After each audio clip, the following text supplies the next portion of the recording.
Naomi Osaka, who we love, we adore, four-time Grand Slam winner, of course, who's going through some issues right now when it comes to her mental health, and she had to withdraw from the French Open, didn't play in the Wimbledon. She is doing an essay for Time magazine, their Olympic coverage, and she's saying it's okay not to be okay.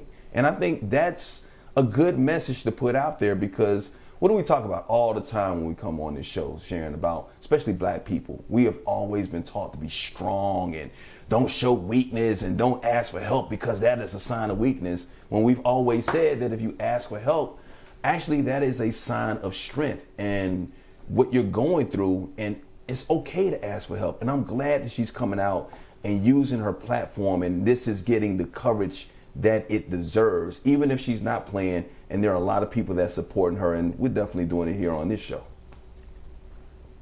I agree, and I want to say something else. Well, two things really.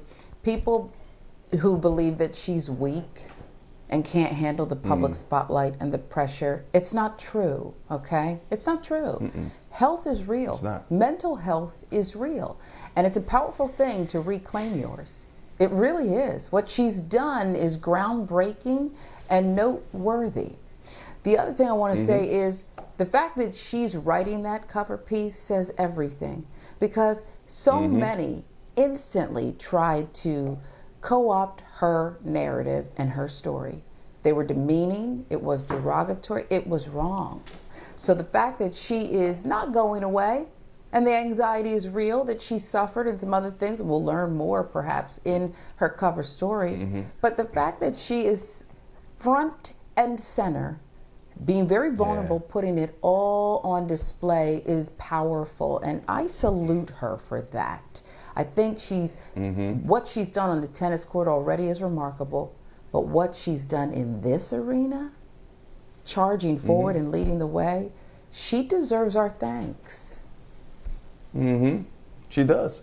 And you know, and not just a role model for what she does on the tennis court, being a woman of color and allowing other young ladies to look up to her and possibly following her footsteps when it comes to tennis. Obviously, they got Venus and Serena and others out there that they can do. But doing this from this standpoint and showing this strength, and still, even though she doesn't want the spotlight, and right now it's tough for her to even be in the spotlight, once again, like you said, to put herself in the middle of all this, to get this platform and to say, look at me, I'm going through it, I need help, I'm asking for help, I'm asking for people to understand that I need this help.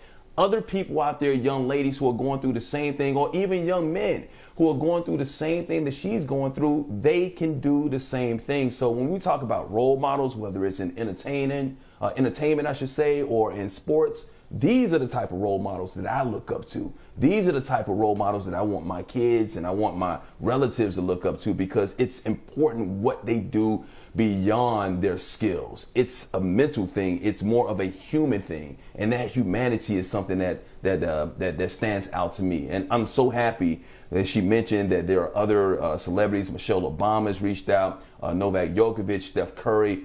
All these people have her back. And we, as a society, have to have her back and understand so much more about mental health. I'll preach this time and time again until people finally get it. It is okay to ask for help.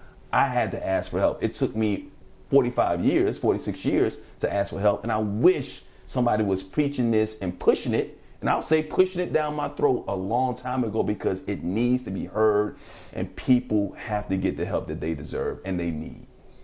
And you did the right thing, and I'm sure it wasn't easy, particularly with the macho effect, the pressure, being a black man and talking about that issue. Had your friend Boris Becker, the tennis legend, been whispering in your ear, you might not have made what could be a life-changing, even a life-saving decision for some people, right?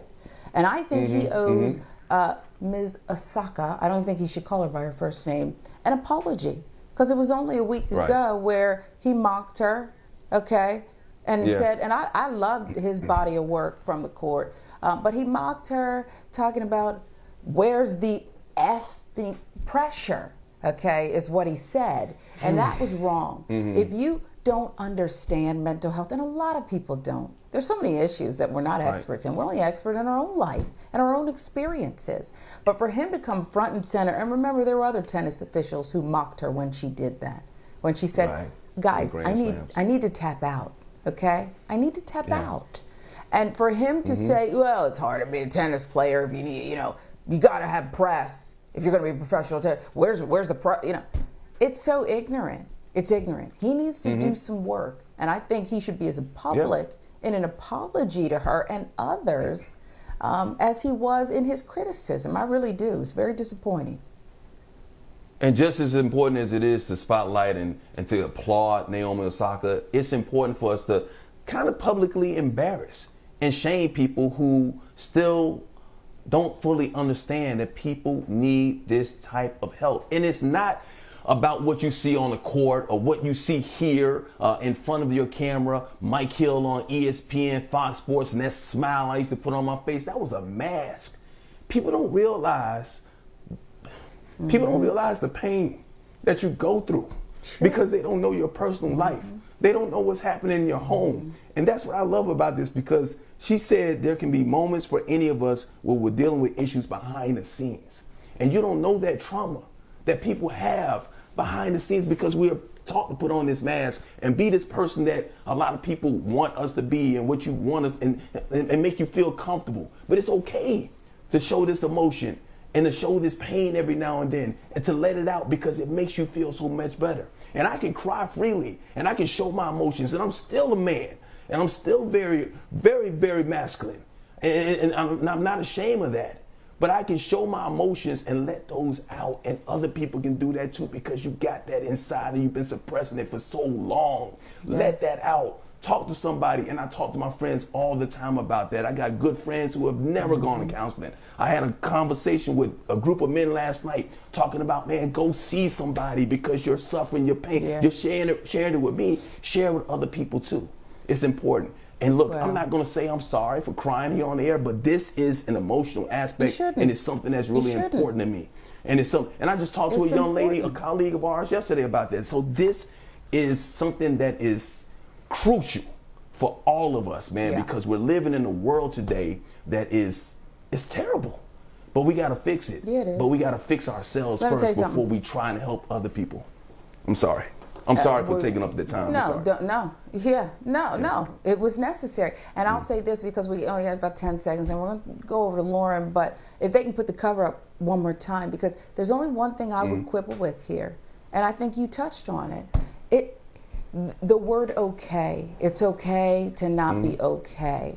I would say I agree with that, but it's also necessary to show and display regularly what you just did and what she's doing. Necessary, crucial. Those are other words that we need when we're talking about mental health and this notion that if you achieve something and you wear a nice suit or you win a championship in tennis, that you can't have any other hang-ups or issues or dark days is a lie. And we need to stop judging others. So we love you. I love it when you show me who you are, okay? Your jokes aren't that funny, but this is real, and I appreciate it, okay? This is the Mike Hill we fall in love with. We love you, okay? So don't stop. Don't stop.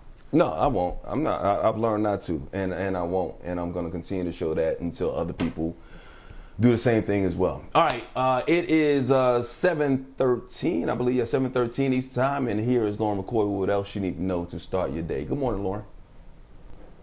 Good morning, Mike and Sharon. And Mike, I want to say just thank you for sharing that, because for people who do deal with mental health issues like myself, it's just important to make sure that you are open about it, because it makes us feel, hey, we're not alone. Absolutely. Thank you. Yeah. Well.